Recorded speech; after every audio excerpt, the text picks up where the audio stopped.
Waalaikumsalam warahmatullahi wabarakatuh. Tahun ini Indonesia 71 tahun, tapi rambut saya nggak tumbuh-tumbuh. Cuman selalu stres. Kalau berhadapan dengan teman-teman mahasiswa serasa dijambak oleh ratusan orang. Saya mengalami orde di mana kekuatan demokrasi itu cuma 3 awalnya, eksekutif, legislatif, yudikatif. Setelah reformasi bertambah 1 lagi, pers sebagai kekuatan keempat. Bersama mahasiswa, bahkan mahasiswa yang di depan, pers di belakang, bisa menggulingkan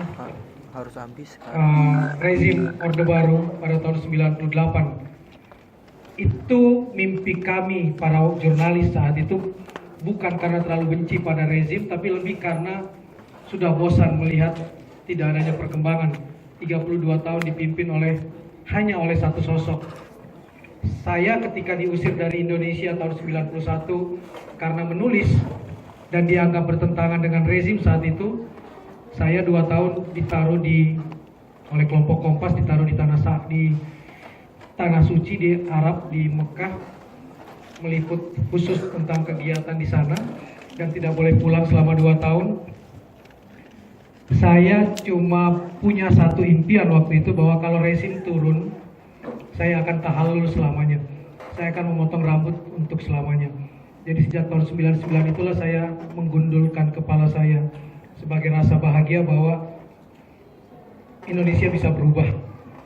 Walaupun sampai sekarang perubahan itu belum terlalu elementer. Tetapi yang paling menarik adalah sejak tahun 2012 kekuatan di Indonesia bertambah satu lagi, kekuatan demokrasinya, media sosial. Jadi yang bisa mengubah negeri ini tidak cuma eksekutif, legislatif, yudikatif, dan pers, tapi pilar kelima adalah media sosial. Dan orang Indonesia tercatat di dunia sebagai orang nomor 5 paling cerewet di Twitter. Dan Jakarta adalah warga paling cerewet di dunia. Tweet di Jakarta 15 tweet per detik. Anda bayangin gak setahun berapa miliar huruf dan kata diciptakan oleh orang Jakarta? Bangun tidur, mau makan, selesai makan, bukan diawali dengan bismillah, diakhiri dengan alhamdulillah, tapi diawali dengan selfie, diakhiri dengan selfie. Itu reformasi yang paling dahsyat di Indonesia. Bayangkan, agama bisa diubah hanya oleh media sosial. Kebiasaan bisa diubah oleh media sosial. Seorang suami membangunkan istrinya bukan untuk sholat, tapi karena handphonenya ketiduran oleh istrinya. Jadi dia mendorong istrinya, membangunkan istrinya untuk mengambil handphone itu. Dan bagaimana kemudian kita berbohong betul dengan istri atau dengan pasangan kita, pacar gelap kita pun kita pakai nama palsu supaya nggak ketahuan. Sehingga kalau kebaca handphone kita bisa menjawab bahwa itu teman kita. Walaupun kalimatnya kalimat cinta dan kok kalimat cinta dari Joni. Karena perempuan yang saya simpan, saya ubah namanya menjadi laki-laki. Bayangin, hal-hal yang sangat sederhana tidak kita anggap sebagai sebuah revolusi, tapi sebenarnya adalah revolusi berpikir. Dan yang paling menakutkan di Indonesia, ini contoh yang paling sederhana. Indonesia sekarang menjadi tujuan nomor 1 pedofil di dunia. Menjadi tempat wisata tujuan untuk mendapatkan kepuasan seksual dengan anak-anak. Karena orang Indonesia paling hobi dan paling cuek betul memasukkan foto anaknya berlari-lari, telanjang dan sebagainya dan diupload ke media sosial. Dan betapa bebasnya kita mengupload hal-hal tersebut tanpa pernah berpikir bahwa orang jadi tahu anak kita siapa, orang jadi tahu anak kita ke sekolah jam berapa, pulang sekolah jam berapa. Jangan kaget kalau kemudian di tengah-tengah itu ada yang menculik. Karena dia sudah tahu anaknya artis ini sekolah di sini, pagi jam segini, pulang jam segini. Di tengah jalan dia datang mengaku sebagai manajer artis itu, lalu mengatakan karena artisnya lagi sakit di rumah sakit, saya ingin menjemput anaknya. Tanpa kita sadar bahwa kita telah memberikan informasi yang sangat terbuka kepada siapapun di media sosial dan orang bisa memanfaatkan itu. Angka-angka penculikan di Indonesia tinggi. Lumayan. Yang kedua, tahukah kita bahwa ketika dolar menjadi 12.000, 13.000 seluruh orang heboh. Anak senat mahasiswa dan BEM UI, kami yang alumni di UI berkumpul di Salemba untuk menggugat nawacita. Karena menganggap negeri ini mulai goyang karena dolar menjadi 13.000.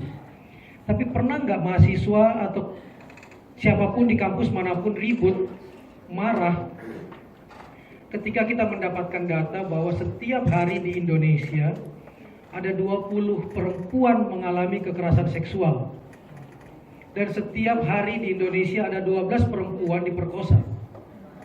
Setiap hari di Indonesia ada 12 manusia perempuan diperkosa. Dan kita cuma tenang-tenang aja dan menganggap itu hal yang biasa. Padahal mari kita buka datanya. Saya asli Makassar. Nama saja yang memasukkan diri sebagai orang Sunda.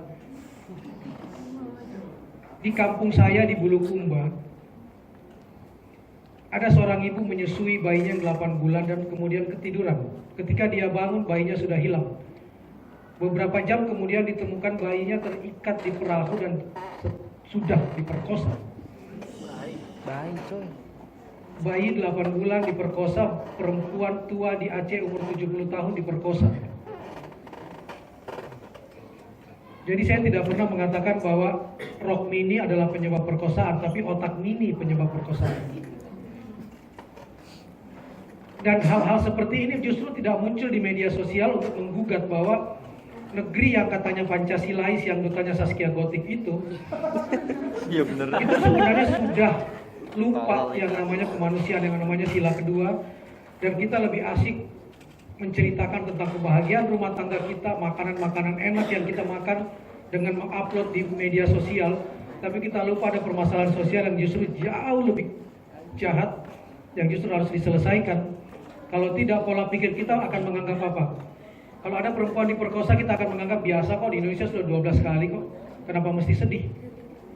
Karena selalu dianggap sebagai sesuatu hal yang sudah dianggap biasa.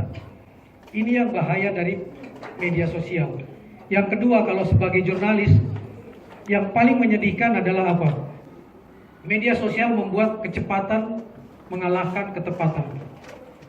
Padahal dunia jurnalistik mengatakan verifikasi data, ketepatan itu adalah kunci. Karena kalau dia belok sedikit, dia salah sedikit, sekian juta orang tertipu. Pengguna media sosial di Indonesia jumlahnya sekarang udah 70 juta. Dan jumlah gadget orang Indonesia lebih banyak dari jumlah penduduknya sendiri. Jangan ditanya jumlah kartu prabayarnya. Mahasiswa paling rajin kan ganti kartu prabayar. Rata-rata di Indonesia mahasiswa mengganti kartu prabayar, satu orang 5 kartu prabayar per bulan. Itu data. Anda bayangin gak jadinya berapa jumlahnya?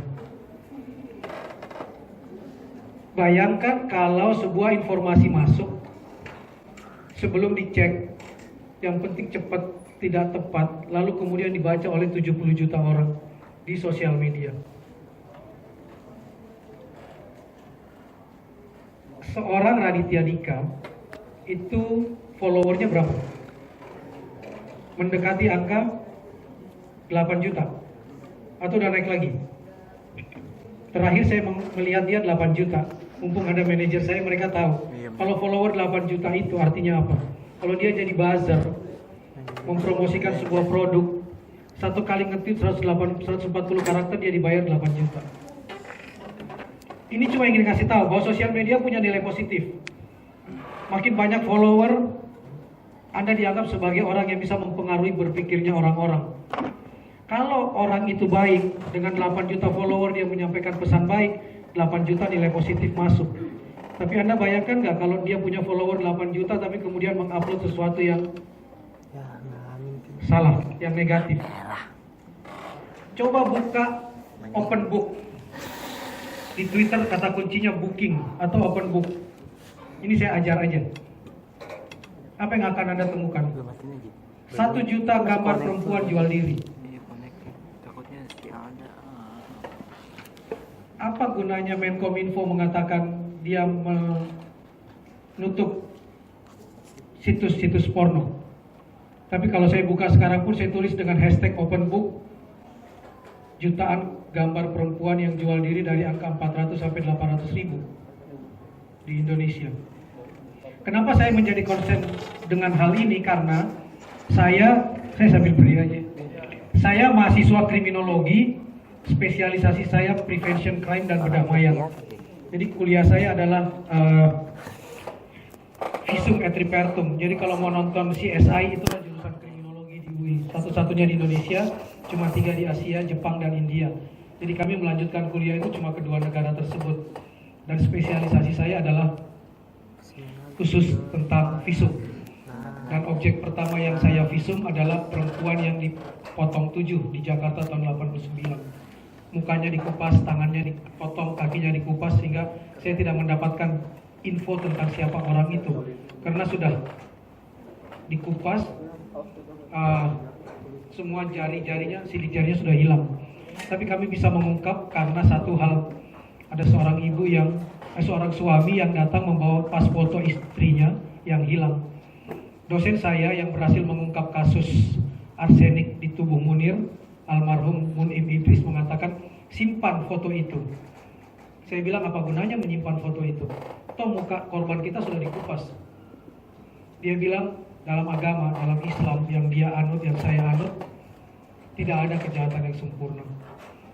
Ada satu alif bata yang bisa mengungkap semua fakta. Benar. Ketika kemudian dia pergi, dia cuma menanyakan satu hal, apa yang bisa kamu lihat dari foto ini? Saya melihat ada tai lalat yang menarik di atas dekat hidungnya. Kata dia, ukur. Kami punya alat pengukur di kriminologi, itu alat pengukur berapa mili, 1:1. Dan dari situ kemudian saya dapat derajat lintang utara, lintang selatan di muka foto itu. Dan dosen saya kemudian mengukur batang hidung tengkorak yang ada di depan mata saya dan menusuk jarum panjang ke dalam dan menarik. Dan ditemukanlah akar tai lalat di tubuh mayat tersebut. Dan dosen saya mengatakan korban adalah yang ada di foto tersebut. Dan kalau Anda adalah mahasiswa kriminologi dan belajar viktimologi, Anda bisa langsung menjawab bahwa yang membawa foto itu adalah pembunuhnya. Dan akhirnya kita berhasil membuktikan bahwa yang membawa foto itu dan suaminya itu adalah pembunuhnya. Dan memang terbukti pembunuhnya. Hesitation mark, titik kecil. Titik kecil itulah yang kemudian terkadang muncul di sosial media. Bayangkan nggak, satu media sosial mengatakan bahwa Jessica pembunuh, semua percaya bahwa pasti Jessica pembunuh. Saya sebagai anak kriminologi belum percaya. Kenapa kita tidak percaya pada yang lain-lain? Anda digiringkan untuk mengatakan bahwa pembunuhnya pasti Jessica. Ngikutin ya kasus Mirna. Yeah. Kalau kami di kriminologi, viktimologi itu kayak jaring laba-laba. Titik tengah adalah korban, kita harus melihat sekelilingnya siapa yang pantas untuk dicurigai, yang membuat kopi. Kenapa kita cuek betul pada tempat minumnya?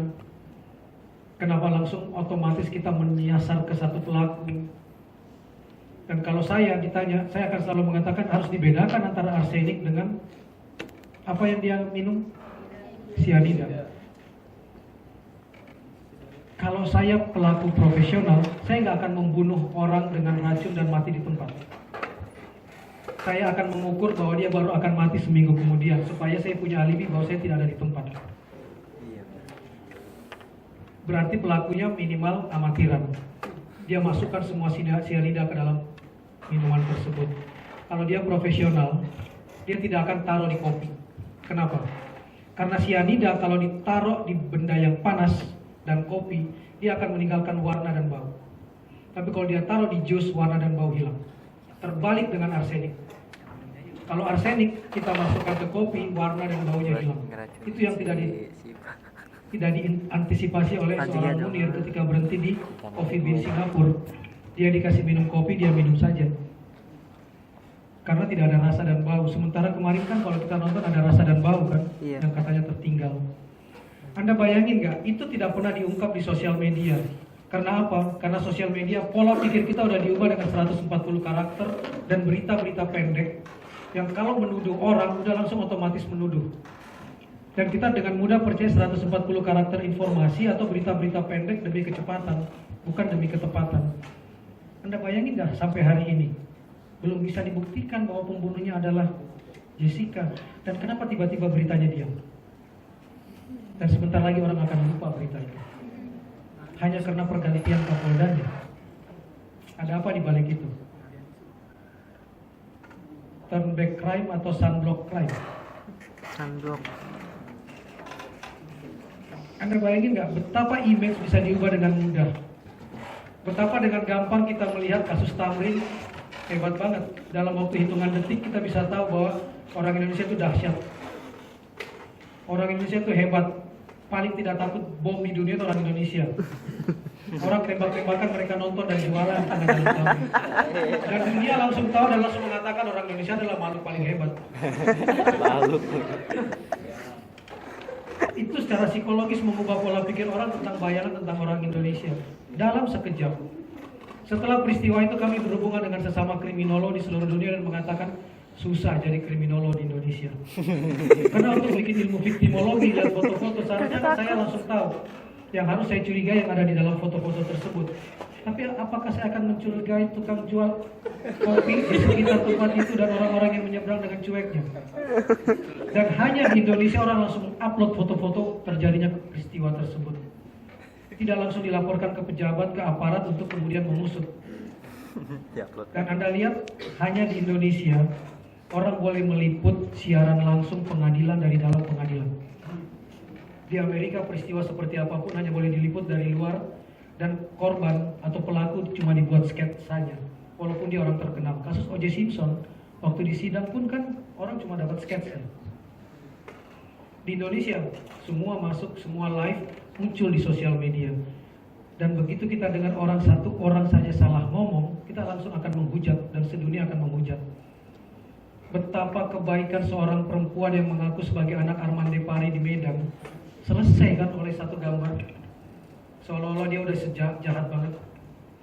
Dan ketika bapaknya shock dan meninggal, ada yang mengucapkan simpati. Berapa banyak yang mengucapkan simpati dibanding yang mengantipati kepada dia? Padahal berapa banyak sih anak Jakarta yang kalau kemana-mana ditangkap sama polisi ngaku anak pejabat? Betapa banyak wartawan yang kalau ketangkap ngeluarin kartu pers biar lolos, termasuk teman-teman saya. Tapi hari kemarin kita menghina betul seorang anak SMA yang kalau di luar negeri dia tidak boleh ditampilkan wajahnya secara lengkap karena dia belum berusia 18 tahun, belum dewasa. Di kita dipasang dengan jelas. 5 menit kemudian sosial media sudah muncul apa? Meme-nya yang lucu-lucuan.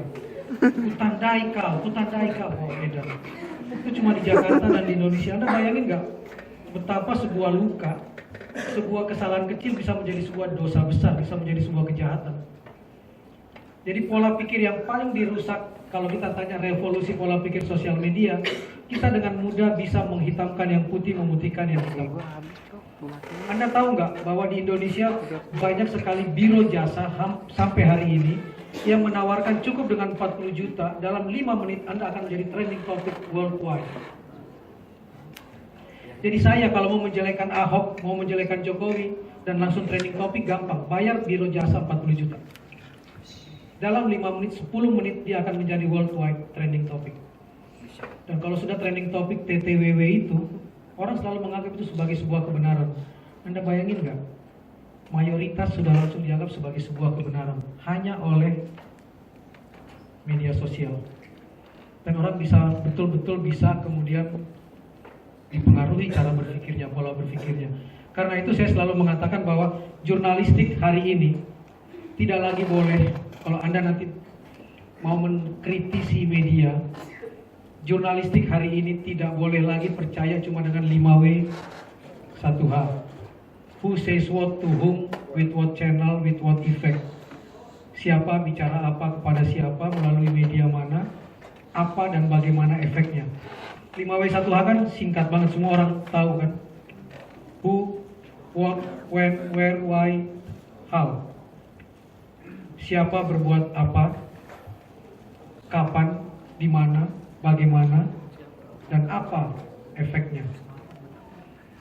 Sekarang jurnalistik, apalagi kalau kita mau mengaku sebagai orang yang beragama, teori ini tidak diciptakan di Indonesia, tidak diciptakan di negara yang agamanya sangat kuat, tidak diciptakan di masyarakat yang religius, tapi sangat religius. Bahwa kalau kamu membuat peliputan, kamu harus pakai etika 5R. Mari kita mulai bicara tentang perzinahan. Ini yang paling mudah. Orang bilang dalam Islam perzinahan hukumannya apa? Rajam, mati, lemparin batu sampai mati. Segampang itu? Enggak. Dalam Islam, karena impactnya sangat dahsyat, karena kalau sudah diputuskan dan ternyata salah tidak bisa dikoreksi, karena kita tidak bisa lagi membangunkan orang yang sudah mati. Kenapa orang banyak tidak setuju dengan hukuman mati kan karena itu. Karena kalau sampai terjadi kesalahan, tidak lagi bisa dikoreksi kan. Di Amerika pernah seorang anak kulit putih umur 11 tahun meninggal dan sahabatnya umur 10 tahun, 11 tahun dihukum mati. Karena dia kulit hitam dan ada di dekat lokasi. 70 tahun kemudian terbukti pembunuhnya bukan anak itu. Anda bisa menghidupkan anak itu? Dan bayangkan keluarganya yang kulit hitam dimusuhi oleh seluruh orang di Amerika, dan baru tahun kemarin terbukti bukan anak itu pembunuhnya, tapi sesama temannya yang kulit putih. Dalam Islam, perzinahan membutuhkan berapa saksi? 2 orang dan saksi mata. Anda bayangin nggak? Betapa hati-hatinya Islam untuk menentukan orang berzina atau tidak. Beberapa kali Nabi disuruh menjadi saksi hukuman terhadap perzinahan dan Nabi tidak pernah mau datang kan? Coba baca cerita-cerita seperti itu. Betapa hati-hatinya. Nah, di Indonesia, kasus Ariel, dengan mudahnya kita mengatakan itu perzinahan. Saya ingin buka fakta-fakta hukum. Saya adalah wartawan pertama yang dapat dikirimin video Ariel. Jangan tanya berapa jumlahnya. Itu saya ungkap di buku Bokis. Kecil kalau cuma menit, berapa jumlahnya harus ditanya. Dan saya nggak akan jawab. Dengan syarat satu, Anda mau dapatkan video itu? Iya. Karena buat saya, kalau saya punya acara infotainment itu menguntungkan. Dia bilang, oke, beli 2 miliar, Anda akan eksklusif. 2 miliar itu kecil. Satu infotainment, Anda nonton, Anda maki, tapi Anda nikmati. Kalau Anda nggak nikmatin, nggak ada infotainment kayak pagi, siang, sore, kayak orang minum obat. Nggak akan ada 20 judul infotainment kalau nggak ada yang nonton. Satu infotainment ditayangkan bisa menghasilkan uang 600 juta iklan. Kalau 2 miliar, saya cukup putar 4 kali, saya udah untung 400 juta. Pertanyaan saya cuma satu, apa yang salah dari kasus Ariel? Persinahan. Buka pasal persinahan di KUHP. Persinahan menurut KUHP adalah ketika salah satu atau 2 orang yang melakukan hubungan seksual terikat pernikahan. Kalau tidak terikat pernikahan, bukan persinahan. Jadi lakukanlah sebelum menikah. Kalau menurut KUHP seperti itu, kalau salah satu atau keduanya sudah terikat pernikahan, itulah persinahan. Kalau lain menurut agama, kita keluarkan termin agama, kita masuk di termin KUHP. Jadi kalau ada 2 anak muda tidak terikat pernikahan, masih sama-sama single, masuk ke motel, digerebek, kamera meliput, kamera itu salah. Dia melakukannya bukan di ruang pribadi, bukan di ruang publik. Yang kedua, pasal apa yang dia langgar? Kenapa semau-maunya media meliput? Satu, saya ngajak Anda untuk revolusi berpikir. Yang kedua, kasus Ariel. Apakah Ariel yang menyebarkan video itu? Dalam undang-undang pornografi dikatakan yang berhak ditangkap adalah yang memproduksi, memperbanyak, dan memperjualbelikan. Kenapa yang jelas pernah tertangkap memperjualbelikan tidak pernah lagi muncul beritanya? Apakah karena dia anak pejabat? Ini sama dengan pertanyaan saya baru pulang dari LP Wanita kemarin, 2 hari bermalam di situ. Saya mengasuh perpustakaan di situ, saya bertemu dengan Afriani yang menabrak orang di Monas, 7 orang meninggal. 14 tahun hukuman karena menabrak, 5 orang meninggal, 5 tahun karena narkoba, 19 tahun. Tanya perasaannya ketika anak Ahmad Dhani dan Hatta Rajasa lolos. Pernah nggak media membandingkan itu? Enggak. Kita diajak untuk berpikir bahwa katanya hukum sama di muka. kita semua sama di muka hukum. Kenapa Afriani kena, kenapa anak Ahmad Dhani nggak kena, kenapa anak Hatta Rajasa malah keluar negeri? Satu poin, media sosial tiba-tiba menutup berita tentang anak-anak itu hanya karena bapaknya bilang mau menanggung biaya sekolah keluarga korban. Afriani yang miskin, kita nanti yang tidak punya uang, tidak akan dibela oleh media sosial. Tetap aja dianggap sebagai pelaku kejahatan. 19 tahun loh. Sementara anak itu lolos. Saya tanya pada Afri, ada nggak tawaran-tawaran sebelum ini? Ada. Mereka bilang per tahun dikurangi hukumannya asal saya mau bayar 200 juta. Kalikan dengan 19 tahun, berapa uang yang harus dia keluarkan? Sementara dia bukan orang kaya. Satu, Ariel, balik ke Ariel. Emangnya Ariel terikat pernikahan waktu itu? Sudah cerai. Dua pelakunya perempuan yang muncul di media. Ditanya di pengadilan, kapan kalian melakukan itu? Kalau saya pengacaranya, saya akan mengajarkan hal yang sama. Lupa. Dan itulah yang dipakai untuk menjawab, saya lupa kapan kejadiannya. Karena kalau dia menyebut tahunnya, akan dicek apakah Cut Tari waktu itu dalam pernikahan atau tidak. Karena begitu dia ketahuan dan menyebut tahunnya, dan itu di dalam pernikahan, dia akan dipidana. Karena lupa, dia lolos. Anda bayangin nggak hukum dipermainkan? Dan sosial media tidak pernah mengecek hal tersebut. Saya pernah dapat video lebih dahsyat dari itu. Seorang artis datang laki-laki membawa video dan bilang, nonton deh mas, saya masih pemimpin redaksi waktu itu di grup Kompas. Apa video itu? Ketika dinyalakan masih betake, masih gede. Gambar muka artis sedang tidur. Turun ke bawah, langsung ke alat vitalnya. Pisau masuk, mencongkel bayinya. Proses visum, proses abortus provocatus, pengguguran kandungan. Begitu daging keluar dipotong-potong, di videoin. Langsung balik lagi ke muka artis itu. Fakta, kalau Anda jurnalis, Anda harus berdasarkan pada fakta. Karena fakta is sakral, but opinion is free. Anda bebas beropini, tetapi fakta itu sakral, nggak boleh diubah. Itu dalil media sosial di seluruh dunia dan media pers. Fakta sakral, but opinion is free, silahkan aja. Saya tertarik untuk meliputnya, iya. Cuman saya kepikir satu hal. Kita mulai kepikir tentang jurnalisme hati nurani. Boleh nggak saya simpan video itu dulu? Kata laki-laki itu boleh, silahkan mas. Nanti saya akan ambil lagi. Saya kemudian mencari artis tersebut untuk nanya, karena apa? Fakta harus tetap diverifikasi dan dikonfirmasi. Jadi kode etik jurnalistik itu verifikasi dan konfirmasi. Anda kan tidak, kadang-kadang begitu mendengar ada orang meninggal, baru baca di Twitter, Anda langsung retweet. Dan langsung ikut-ikutan, telah meninggal dunia nih, sedih dan sebagainya. Begitu salah, Anda pernah minta maaf? Ya. Malah malu kan, menyebarkan berita hoax itu. Tapi Anda cuek aja, nggak pernah kena hukuman. Jadi saya menghubungi artis tersebut, dan saya nanya ke artis itu, benar nggak ada video ini? Dia bilang, benar kok mas, tulis aja. Karena itu fakta. Selesai di situ? Seharusnya tidak. Yang harus kita lakukan adalah konfirmasi kenapa kejadian itu terjadi. Apa yang saya dapat? Ternyata artis tersebut terikat kontrak 2 tahun untuk tidak boleh menikah oleh biro iklannya. Tapi di dalam perjalanannya membuat dia harus menikah karena sudah hamil. Sehingga dia menikahilah seorang laki-laki, dan ternyata sepanjang dia menjadi suami istri, suaminya itu melakukan kekerasan yang sangat sadis. Kata dia, belum ada suster ngesot, saya sudah ngesot dari tempat tidur kalau mau mandi. Karena kalau dia lagi nyanyi di depan publik dan dia tersenyum pada laki-laki, pulang dia pasti akan ditampar dan dipukuli. Suaminya mencemburu. Dan yang kedua, duitnya diambil. Jadi suaminya melakukan kekerasan dan mengambil uang itu. Lalu apa yang kamu lakukan? Malam saya terbangun dan harus wisuda di kampus besok pagi. Saya juga kaget ketika dia wisuda, kenapa tiba-tiba pakai jilbab. Padahal dia tidak. Ternyata dia bilang, karena tubuh saya lebam, penuh dengan pukulan.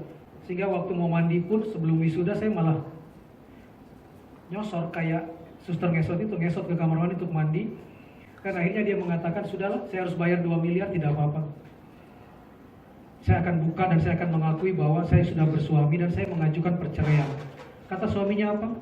Oh silakan kalau mau cerai, tapi kan kamu lagi hamil. Periksa dulu kandungan kamu. Dibawalah periksa kandungan. Apa yang terjadi? Suaminya bekerja sama dengan dokter untuk membuat dia pingsan dan melakukan aborsi. Dan kemudian divideokan. Anda bayangin nggak kalau saat itu saya langsung meliput aja? Saya masukkan aja ke sosial media. Anda pasti akan menghina perempuan itu dan orang yang tidak bersalah semakin bersalah. Karena Anda tidak melakukan verifikasi dan konfirmasi. Dan laki-laki yang bawa video itu adalah suaminya. Anda bayangin nggak kalau tiba-tiba udah sangat senang dapat informasi langsung masukin aja. Ini kejadian di Aceh. Seorang perempuan di Aceh seumur adik-adik, kami nanganin kasus ini. Hiburan di Aceh apa sih selain organ tunggal? Tunggu orang kawinan. Jadi malam-malam dia langsung pergi ke kawinan. Dan karena kemalaman jam 12 dia tidak bisa lagi pulang ke rumahnya. Apa yang dia lakukan? Mencari tempat yang paling ramai, yang paling aman adalah alun-alun kota. Dia duduklah di alun-alun kota itu. Tiba-tiba polisi syariah datang dan menangkap semua orang yang ada di situ. Diperiksa satu persatu. Apa yang ditulis oleh media? Tanpa wawancara, tanpa konfirmasi. Seorang perempuan berumur 17 tahun tertangkap sedang jual diri di alun-alun. Dan ditangkap tadi malam oleh petugas syariah, oleh polisi syariah. Tidak wawancara, tidak apa-apa. Anak-anak itu cuma dicatat. Kalau dia bersalah kan hukumnya hukum cambuk kan? Dan bisa dirajam kalau betul-betul dia terbukti melakukan perzinahan. Dia pulang ke rumahnya dengan tenang. 2 hari kemudian, bapaknya tidak pernah berlangganan koran. Ternyata ibunya sudah meninggal, dia anak yatim. Bapaknya dikasih oleh tetangga bahwa anak kamu ada beritanya di koran bahwa anak kamu ketangkap melacurkan diri di alun-alun. Bapaknya marah betul dan memarahi anak tersebut. Apa yang terjadi? Anak itu tidak melawan. Anak itu mengirim surat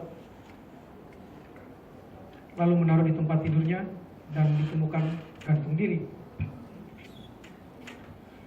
Apa isi suratnya? Demi Allah, demi Rasulullah, saya tidak pelacur.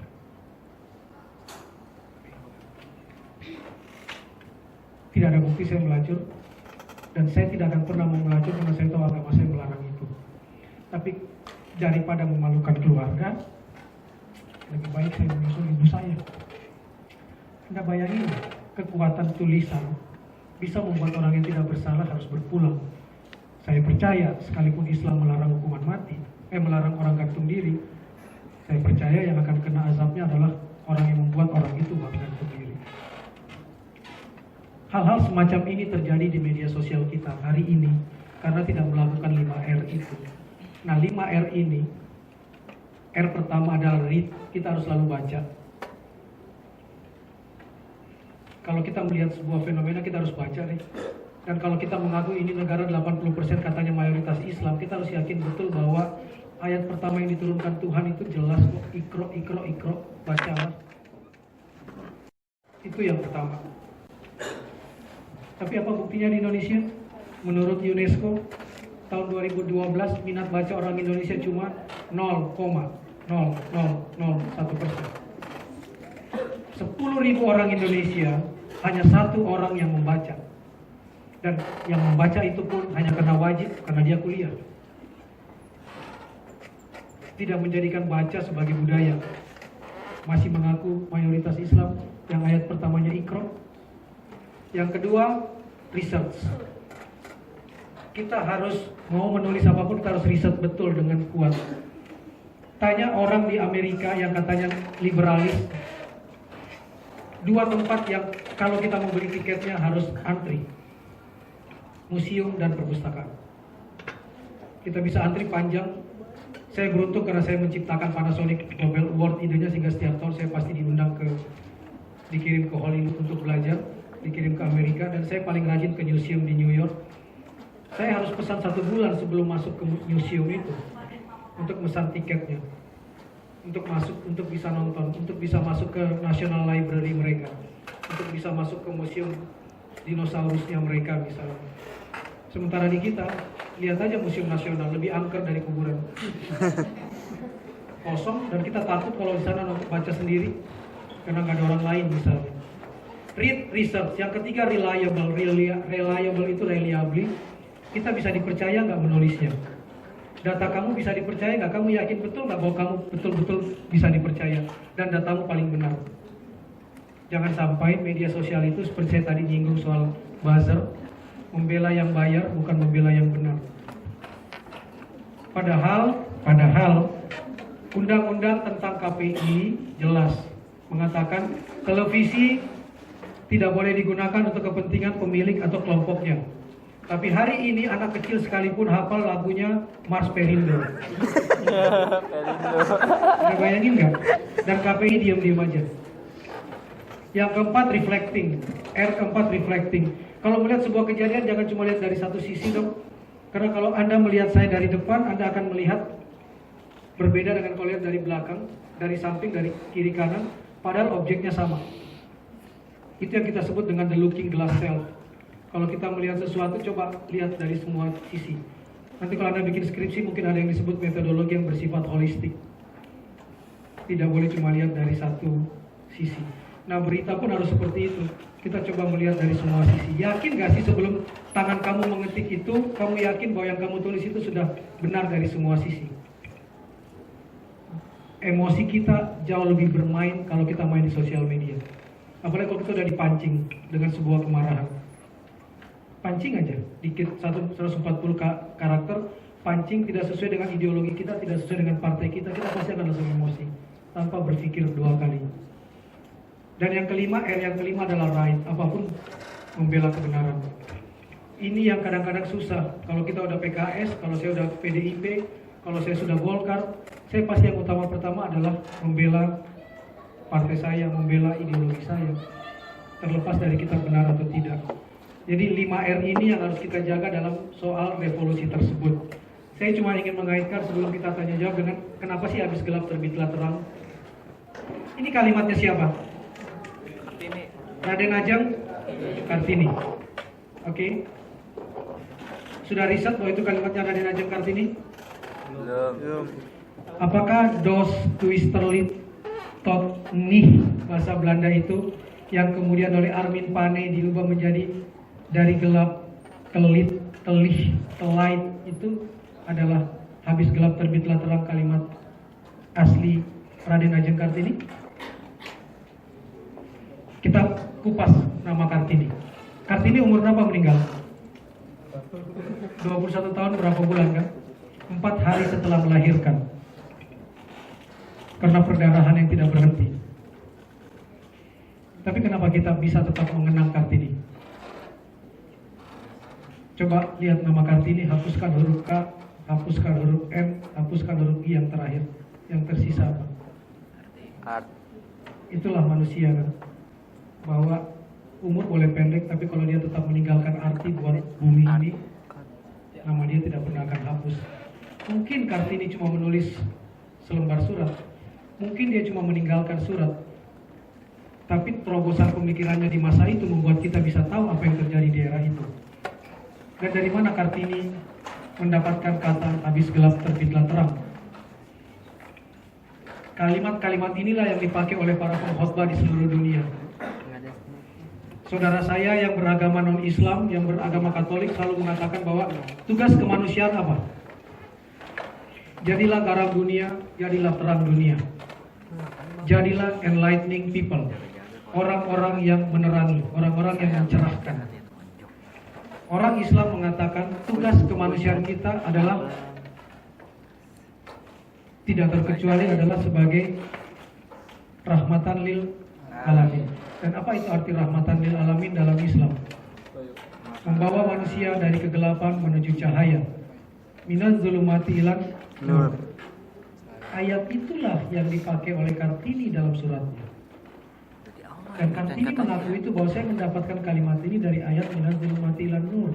Dari gelap menuju cahaya, itulah tugas kemanusiaan. Orang yang lahir di eranya, yang berjuang untuk perempuan tapi pun poligami, dan tidak bisa berbuat banyak, bisa mengutip sebuah kalimat yang abadi bahwa tugas kemanusiaan kita adalah habis gelap terbitlah terang. Tetapi sosial media bisa memelesetkannya dengan satu huruf dan bisa berubah total artinya. Minaz zulumati ilan nar, dari gelap menuju api neraka hanya karena membolak-balikan fakta. Jadi kalau ingin menjadi enlightening people, bahwa tugas kemanusiaan kita, tugas penulisan kita, tugas yang kita akan lakukan setelah kelak menjadi sarjana adalah berbakti buat negeri ini, menjadi pencerah, menjadi orang yang enlightening dan enrichment people. Sederhana betul bahwa Kartini sudah mengucapkan itu di eranya, yang kita tidak sadar bahwa ternyata pemikiran itu bisa menembus eranya, dan itulah yang kita kenal sebagai habis gelap terbitlah terang. Dan habis gelap terbitlah terang ini paling rusak lagi di mana? Kembali di sosial media, dan kita berhubungan dengan cybercrime. Betapa banyak orang jualan online menipu. Betapa banyak kalian takut kalau sudah punya kartu kredit. Saya punya kartu kredit, pas kebetulan saya lagi melanjutkan skripsi saya, skripsi yang saya kemudian bikin novel. Saya lagi ke Jepang, tiba-tiba pulang ada tagihan bahwa ada tagihan 8 juta lebih di kartu kredit saya yang saya tidak tahu, saya tidak pernah pakai. Ternyata ketika dicari, ditemukan bahwa itu dilakukan oleh orang yang bekerja di satu restoran. Dan ketika dia men-slash kartu kredit saya, dia membuka nomor 4 angka di belakang kartu kredit saya, ada kata kunci kan. Kalau Anda punya kartu kredit, di belakang itu ada 4 huruf. Kalau Anda online shop belanja, Anda hafal nomor kartunya, dan Anda masukkan 4 kunci tersebut, Anda pakai kartu orang, langsung datang barangnya, dan tagihannya langsung kena ke pemilik kartu kredit. Anda bayangin nggak kalau ada orang yang licik, kasir di sebuah tempat licik, dia habis les, dia suruh kita tanda tangan, tapi dia baca sempat 4 huruf di belakang, lalu dia pesen benda apapun ke seluruh dunia, dan pakai nomor kartu kredit kita, selesai kita kena cybercrime. Jadi saya sih selalu mengatakan kalau bisa tidak pakai kartu kredit, iya, karena cybercrime sangat susah untuk dideteksi. Bahayanya cybercrime apa? Dalam hukum kan ada prinsip ius delicti atau tempat, locus delicti. Kejahatan itu dihukum berdasarkan tempatnya, tempat kejadiannya. Anda bayangin nggak kalau ternyata yang menggunakan kartu kredit kita itu bukan di Jakarta? Kita kartu kredit kita belanja di luar negeri, orang Amerika itu kemudian menggunakan kartu kredit kita untuk online, untuk belanja online. Bagaimana cara kita menggugat? Mungkin biaya untuk menggugatnya kita akan bolak-balik ke Amerika untuk ikut sidang, lebih mahal lagi dari kartu kredit yang kita sudah pakai. Dan cybercrime yang kedua yang paling bahaya apa? Menjiplak skripsi. Coba deh buka online. Anda teknik industri, mau bikin skripsi, gunakan kata kunci, keluar kok skripsi dari seluruh Indonesia tentang teknik industri. Jiplak aja, kopas aja. Ubah aja dikit-dikit, pindahin lokasinya, lokasi penelitiannya, tapi hasilnya ambil dari situ. Kalau dosen Anda tidak peduli, selesai. Makanya saya kalau lagi menguji skripsi mahasiswa, saya selalu mengatakan footnote atau daftar pustaka online nilainya 0 buat saya. Siapa yang bisa yakini bahwa online itu atau yang ada yang kita Google itu faktual? Kan bisa diubah. Saya ngajar kemana-mana ke kampus-kampus di daerah-daerah. Yang paling menyedihkan di daerah adalah yang penting lulus. Saya kaget, anggota DPR dan sebagainya tiba-tiba gelarnya doktor aja, padahal dia nggak tahu kuliahnya kapan. Banyak kan? Banyak. Di era Pak SBY semua ingin seperti Pak SBY jadi doktor. Karena Pak SBY senang banget sama orang pintar. Lihat aja menterinya rata-rata bergelar doktor. Iya. Yang dia pakai orang-orang pintar. Itu peninggalan SBY yang paling baik sebenarnya. Tetapi cara orang sekolah, bayangin di anggota DPR dia sibuk kita nggak tahu, tiba-tiba dia wisuda aja. Tanya sama dia siapa yang bikin penelitiannya. Anda bayangin nggak? Ternyata di daerah pun kejadian seperti itu. Saya nggak ingin mengatakan orang-orang itu salah. Belum tentu juga kita harus melakukan 5R tadi. Tapi ketika saya mengajar di kabupaten-kabupaten kecil, ternyata banyak mahasiswa yang dibilang gini, kamu mau bikin skripsi? Yang tawarin dosennya. Ini ada beberapa judul, lu pakai aja nanti kopas ubah. tempatnya. Dan kalau tidak mau, malah bisa jadi ketika ujian dibully habis-habisan sama dosen pengujinya. Karena menolak, karena tidak ada duitnya. Anda bayangin nggak betapa pola pikir sosial media, yang penting hasil, yang penting dapat gelar sarjana, instan betul. 140 karakter seolah adalah kebenaran. Itu kan budaya instan. Jadi kalau ditanya bahayanya adalah budaya instan ini. Nah, sosial media yang dunia maya itu menghasilkan sarjana-sarjana yang juga maya. Akan sedihlah kalian kalau anak-anak Gundar udah 4 tahun, 5 tahun, 8 semester habis itu skripsi, tiba-tiba lihat anggota DPR gelarnya sarjana, dan ketika kita tanya kampusnya di mana, statusnya mungkin cuma didoakan, bukan disamakan. Atau statusnya cuma terdengar. Didoakan statusnya. Anda berjuang betul untuk mencari disamakan. ijazah itu, tapi Anda A, dilambung B betul gitu gara-gara kan. sosial media. Dia udah tiba-tiba S2, S3 yang tidak jelas. Status disamakan. Jadi kalau saya ditanya terakhir sebelum kita tanya jawab, apa sih kata kunci menghadapi pola pikir yang revolusioner di sosial media? Kata kunci jelas kok, hati nurani. Kamu mau berpihak pada yang benar atau tidak? Dan itu yang bisa mengadili kamu cuma satu, diri kamu sendiri. Maafkan ke teman-teman yang bukan orang Islam. Tapi di dalam ajaran agama saya jelas betul kan hadis Rasul ya. Ada satu bagian di dalam tubuh kita yang kalau dia rusak dan dia bau, maka seluruh tubuh itu bau. Dan seluruh tubuh itu rusak. Dan tubuh itu bernama hati. Benda itu bernama hati. Nah, baru hari ini saya baca, kemarin sedang digalakkan yang namanya jurnalisme hati nurani. Kenapa baru sekarang? Setelah banyak korban yang jatuh, baru kita bicara itu. Padahal jurnalisme hati nurani sudah digaungkan di Amerika dan di Eropa abad ke-15, yang katanya liberal dan tidak punya agama, atau jauh dari agama. Anda bayangin nggak? Jadi saya malah justru tersentil oleh orang-orang yang justru mengatakan dirinya humanis, tidak beragama, tapi justru pakai hati nurani. Artinya apa? Ajaran kita diambil, dia cuma meninggalkan capnya saja, dan cap itu yang kita pakai, bahwa saya capnya orang beragama, tapi esensi yang ada di balik cap tidak saya gunakan. Dan itu terlihat pada sosial media. Sebagai penutup saya cuma ingetin sekali lagi, orang Jakarta nge-tweetnya 15 tweet per detik. Itu yang paling muncul. Sekarang saya sedang membuat penelitian lagi. Kalau Anda pernah baca novel saya, Ray, mungkin jarang yang baca karena saya selalu menulisnya 18 plus, hanya bisa dibaca untuk 18 tahun ke atas. Ray adalah penelitian saya di kriminologi. Selama 2 tahun saya bikin skripsi, capek ya, bikin skripsi 2 tahun. Di kriminologi itu nggak boleh bikin skripsi baca buku, harus turun lapangan. Jadi teman saya bikin tentang Taman Lawang, dia selama 1 tahun ikut berpakaian kayak orang di Taman Lawang. Dia harus partisipan observer, nggak boleh going native. Teman saya di perempuan meneliti 1 tahun tinggal di Kayu Agung, Lampung. Kayu Agung itu adalah tempatnya tempatnya bajak laut Indonesia. Satu kampung itu kalau pulang bawa hasil bajak laut, makin banyak hasilnya, makin tinggi posisinya. Jadi memang kampung di mana bajak laut itu tinggal, kampung maling namanya. Nah, saya 2 tahun bikin skripsi dengan menjadi sopir pelacur lesbian. Saya menjadi sopir perempuan yang di trafficking, perdagangkan dan kemudian disuruh jual diri kepada sesama perempuan. 2 tahun saya melakukan itu. Narasumber saya 15 pelacur lesbian. Ketika ujian skripsi, 13 pelacur saya, narasumber saya dibunuh oleh germonya dengan cara cutter ditusuk dan dipatahkan di dalam perutnya. Narasumber saya terakhir, Rere, seminggu sebelum ujian skripsi dia sudah bilang mau ikut dengerin saya ujian skripsi. Perempuan ini guru saya lah tentang kehidupan.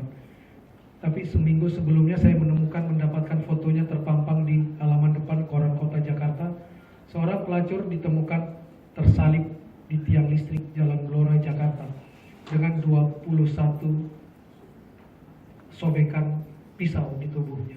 Dan ketika saya lihat itu Rere, itulah yang saya bikin dalam novel saya. Sedang dicetak ulang lagi dan saya melanjutkan dalam novel berjudul Perempuan. Ini sebenarnya kisah tentang anaknya. Ray meninggalkan 1 anak yang kami angkat, kami titipkan kepada seorang guru. Alhamdulillah Dia tidak di Indonesia sekarang, umurnya 27. Kemarin saya ke Jepang itu untuk menemani dia wisuda. Dia adalah doktor ekonomi. Beratnya adalah dia ingin pulang ke Indonesia untuk mencari tahu siapa ibu saya. Kami belum memberitahu, mungkin lewat novel nanti terbit yang dia baca untuk tahu siapa dia. Memang dia tahu, dia sebenarnya sudah tahu siapa ibunya. Cuma dia ingin butuh keyakinan saja, karena yang mengangkat dia bisa membuktikan. Ketika saya datang ke sana dia bilang, ibu A, ibu bapak B ini bukan orang tua saya kan ya, Om Maman. Kok kamu bisa tahu? Karena golongan darah kami beda. AB nggak mungkin melahirkan Om. Saya nggak bisa jawab, saya belum bisa jawab. Sehingga dia menanyakan, apakah Tante Re yang menyiapkan tabungan buat saya itu adalah ibu saya? Ya saya sih selalu percaya, anak dengan ibu nggak pernah putus hatinya, nggak pernah putus silaturahminya, meski beda alam. Susah saya 2 tahun untuk mencari narasumber. Tetapi hari ini ketika ingin bikin novel Re, saya cuma cukup menggoogling dan saya menemukan 15 narasumber baru hanya dalam 1 bulan.